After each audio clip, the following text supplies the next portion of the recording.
this fan out of the way.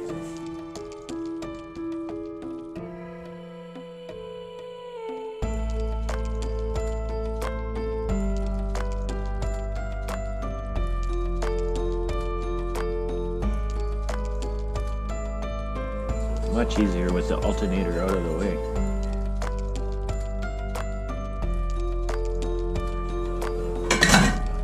Ta-da! 15 millimeter. There's a small bracket on the bottom of the air conditioning. Everything's so tight and slick.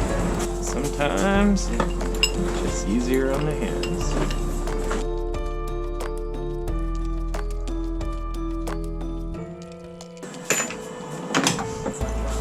Oil filler. Again. Alright, so those are those 3 little bolts.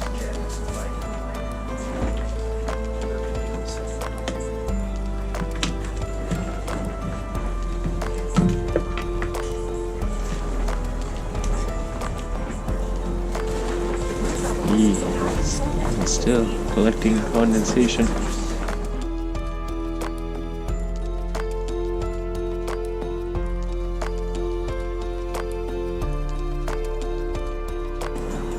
Conditioning bolts. One more 13 mil.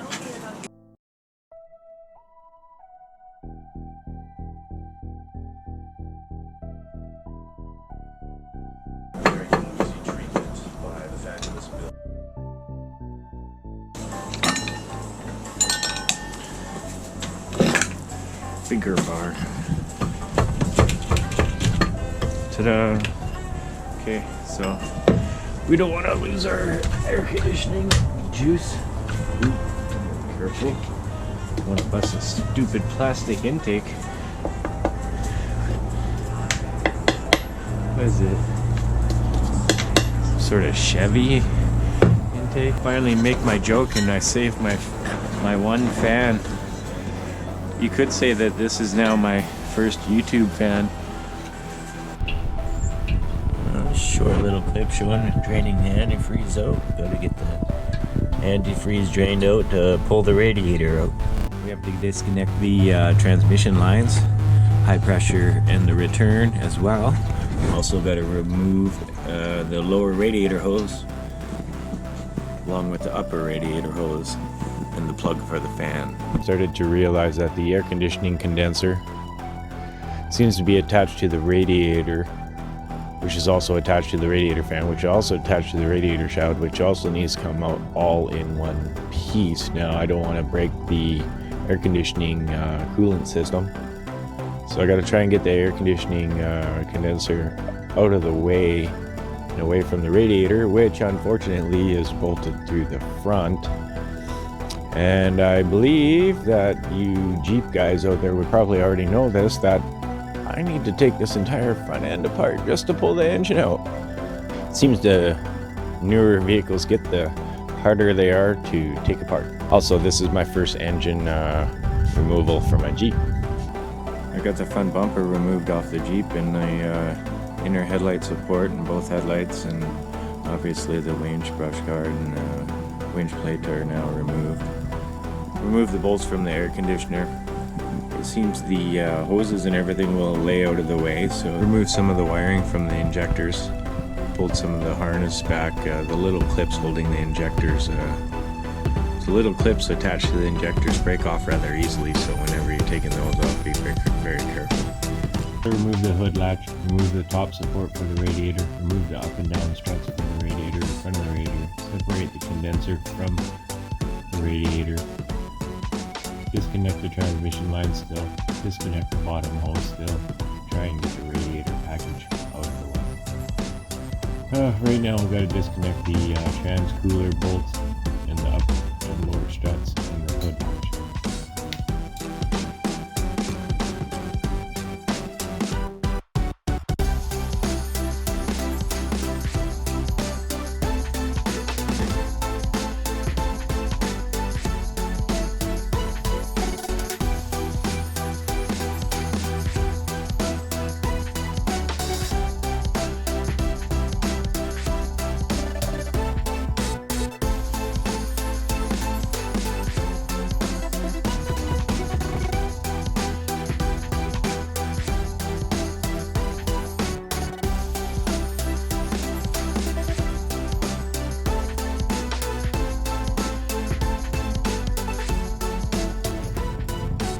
these two transmission lines right here need to be disconnected in order to pull the radiator package out.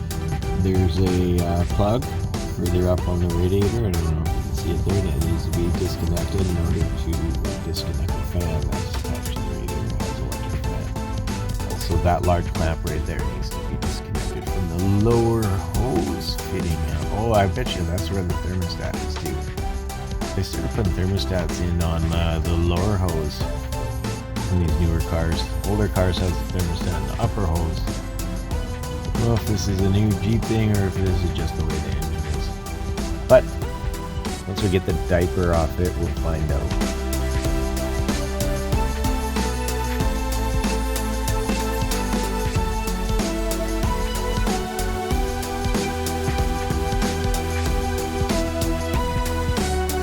See if we can get this power steering pump off now.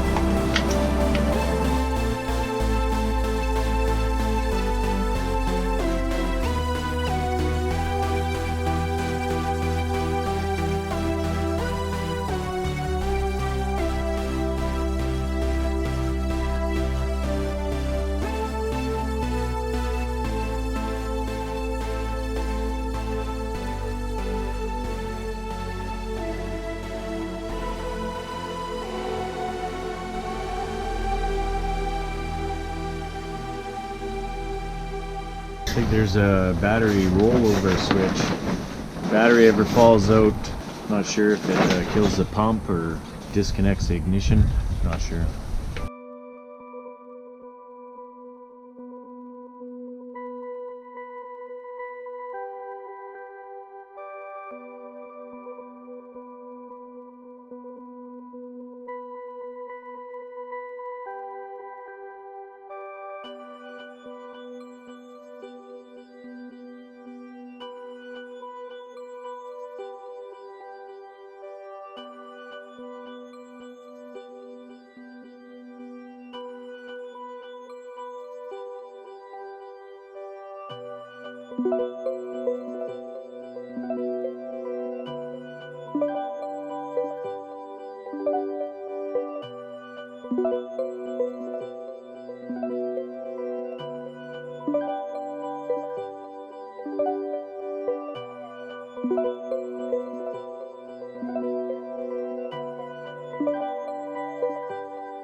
Crazy stuck in there.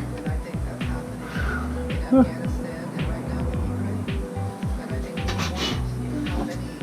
I guess those spark plugs probably haven't been changed in a while.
Okay, it looks like the throttle body might have to come off.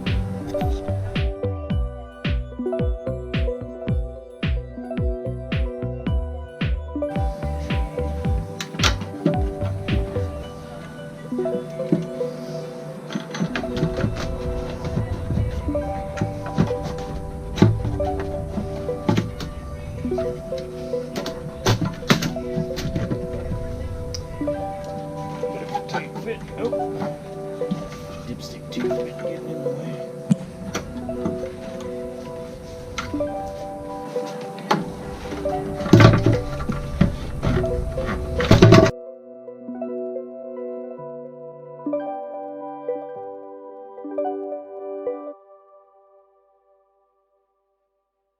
Seems there. Looks like there's an animal got into here. Stashed his nuts. That would have been an interesting smell. Time it warmed up. Thankfully it's the non-sensor engine.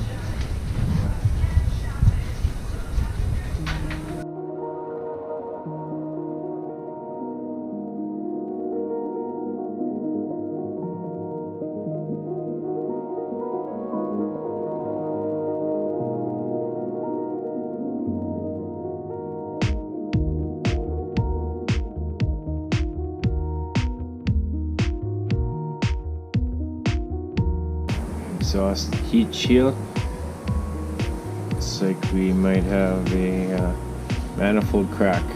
That's a carbon burn. Probably the reason they have a heat shield on it.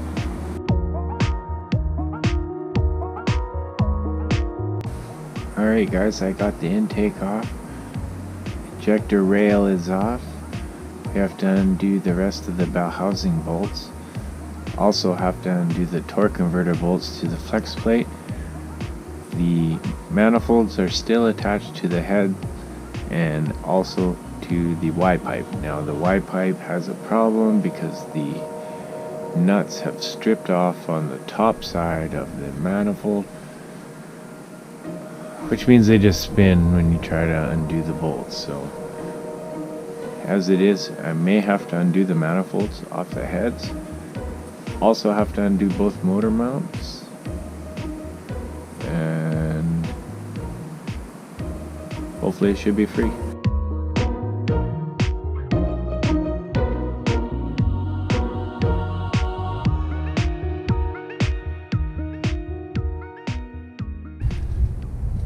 Almost ready to pull the engine out. Thank you for watching. I'm going to try and show you a little bit of what I got going on here. I have to get this engine pulled out, so we have to hook up a chain and try and attach the engine so it doesn't fall forward or fall backwards. And you get a support put in between the bolts so that they don't bend. Start getting some lift onto this engine. Still got to remove the rest of the motor mounts, which is basically held on there with 2 bolts, 4 bolts, so not a whole lot left to hold the motor mount in. This motor mount has 2 bolts going through the frame rail but underneath the steering rod there, so we have to pull this motor mount out, that one out as well.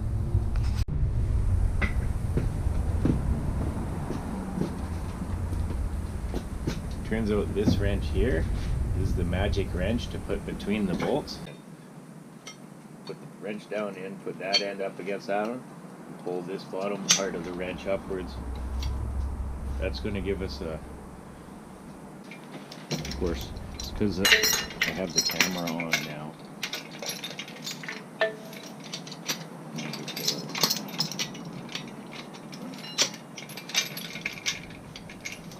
Well, hopefully that lifts it up as much as we need to. I also got to get it on somewhat of an angle anyway, so hopefully that works.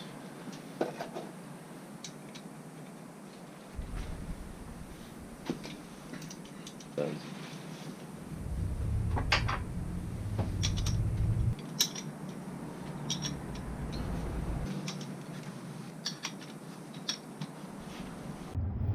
About to give this engine a lift.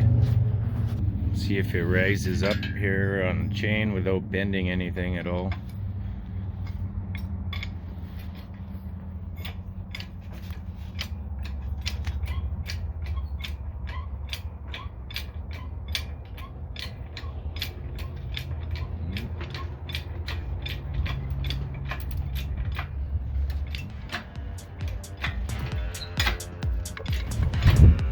So far so good. Well, there you go. We got some tension on it, so we have to see if we have to take the motor mounts off and see if it'll hold its own weight. It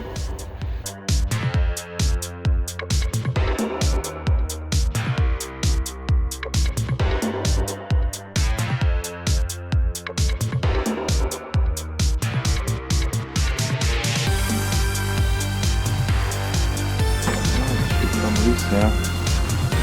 What are we waiting for?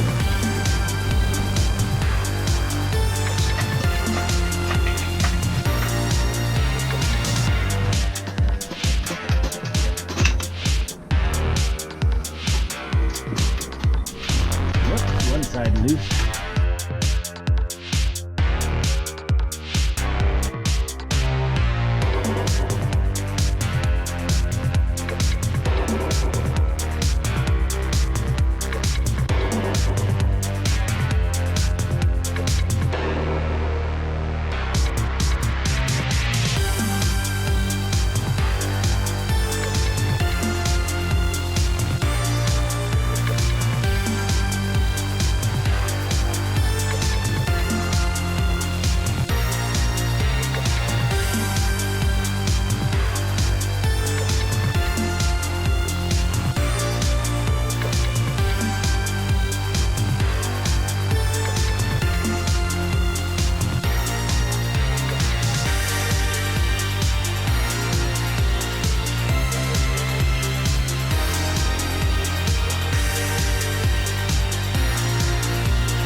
Up a bit, back a bit.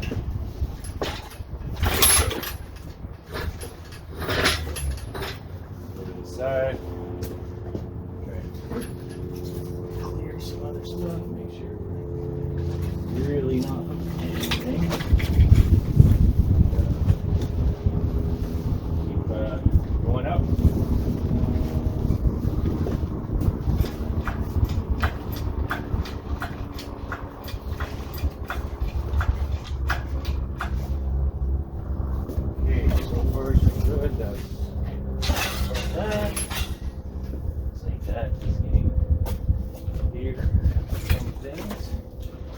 There. Good there. This looks like it could probably slide out of the way. See it's going out of the way, so hopefully my camera is not too close. See if I have to rearrange you or not. I have another view. Alright, let's keep going. Okay, we hung up on the other side. Get this side free. Space over here.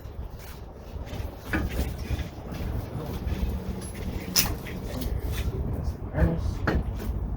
Okay, it looks like we are on the up and up. Oh, that's a cracking sound.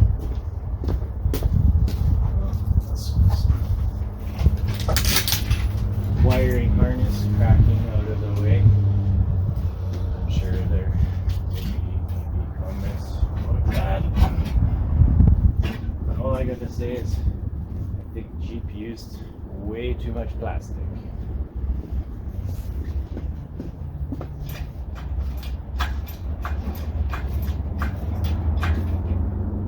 Okay, so let's see if we can get this to drop down a little bit more.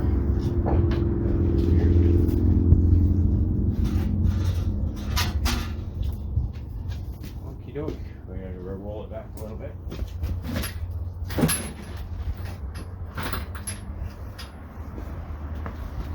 Go up a bit more, and as you can see, we're just kind of wiggling it on out, eh? Wiggle it this way, wiggle it that way, until it comes out. Hopefully doesn't wreck anything. That's the plan. Not wreck anything. Seems my spreader wrench is doing good. Spreader wrench, A-okay.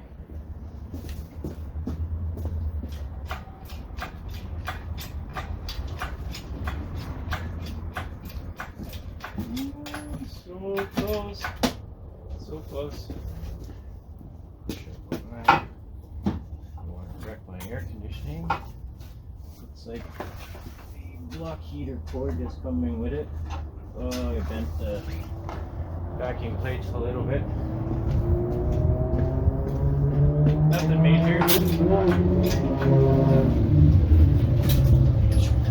catch too much. Oh, we got a pretty good oil leak over here. We're going to do an engine inspection teardown anyways. Get that out of the way. Sticking out too much. Up and away.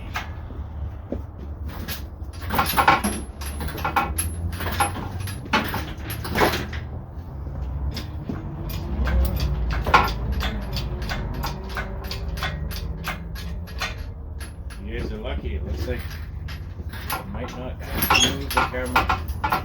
Looks like the camera should stay where it is. What we got here? Oh, I should have left that up.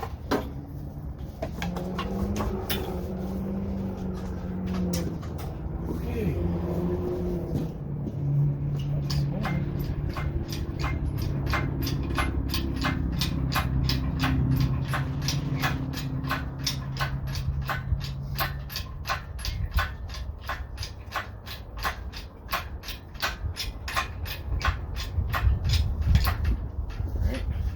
High enough. Oh, I was right. Crack all the way down there. Oh, there's that stripped off exhaust hole. Cut it. So let's get the engine moved out of the way.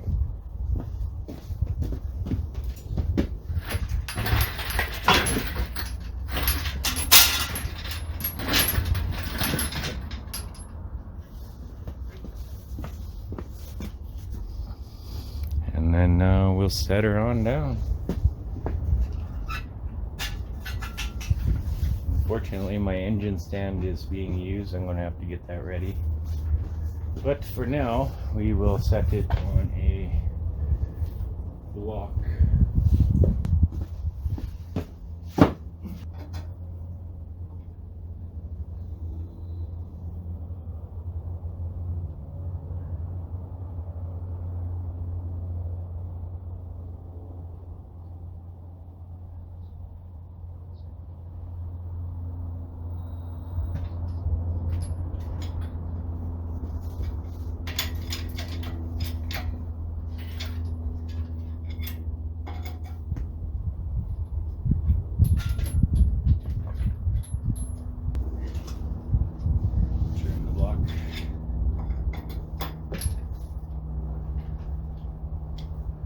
Good enough.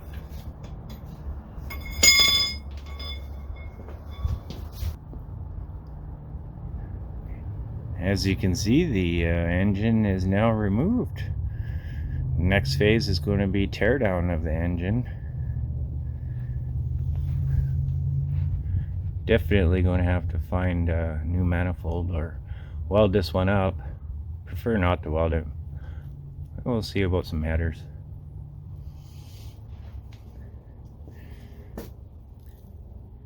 The massive nut infestation needs to be taken care of.